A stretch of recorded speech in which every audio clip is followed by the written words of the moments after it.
পশ্চিমবঙ্গের বিভিন্ন প্রান্তে বিভিন্ন জেলায় অস্থায়ী নির্মাণ ভেঙে ফেলার কাজ শুরু হয়েছে এবং তার সাথে সাথে বিভিন্ন স্টেশনে বিভিন্ন জায়গায় হকার উচ্ছেদ এবং অবৈধ দোকানপাট ভেঙে ফেলার কাজও শুরু হয়েছে। আমাদের নতুন সরকারের এরূপ কর্মকাণ্ডকে যদি আমরা দেখতে যাই তাহলে সেটি সম্পূর্ণভাবে আইন স্বীকৃত এবং এ বিষয়ে আমার সম্পূর্ণ সমর্থন আছে।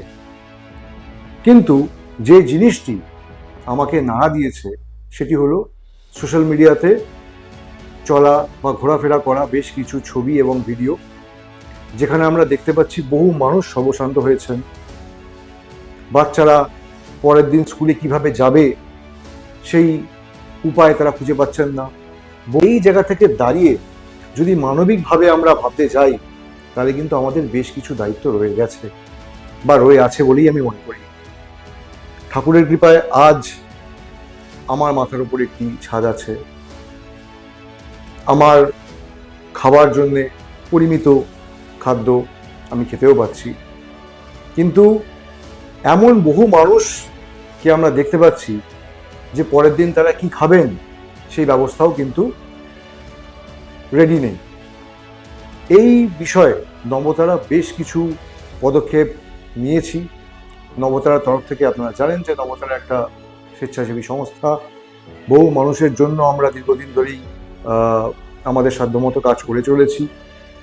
এবারও এই রূপ অবস্থাতে আমরা বেশ কিছু স্টুডেন্টস বা ছাত্রছাত্রীদের পাশে দাঁড়িয়েছি, অলরেডি আমরা দাঁড়িয়েছি। এবং তার সাথে সাথে আমার আপনাদের সকলের কাছে একটা মানবিক অ্যাপিল থাকবে।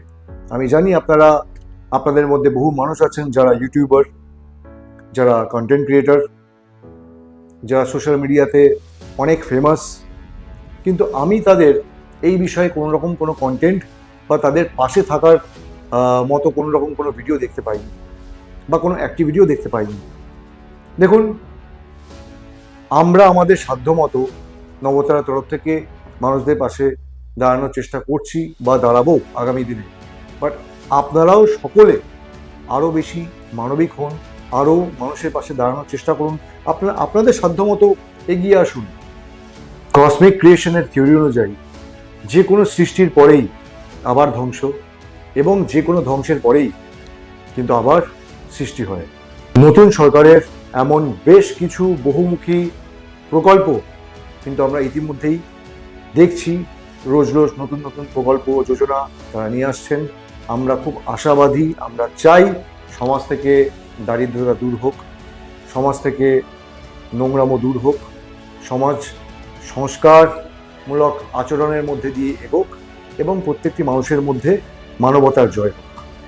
মনে রাখবেন, নিজে ভালো থাকাই একজন দায়িত্বশীল নাগরিকের কাজ নয়। সমাজের এই দুর্দিনে সকলকে পাশে নিয়ে, সাথে নিয়ে তাদের পাশে দাঁড়ানোই কিন্তু মানবিক কর্তব্য বলে আমি মনে করি এবং আমি তো আমার সাধ্যমতো আছি। আবারও বলছি, আপনাদের সকলের কাছে প্রার্থনা, আপনারাও আপনাদের সাধ্যমতো সাথ দিন, এগিয়ে আসুন, আপনাদের সহযোগিতা করুন। ধন্যবাদ।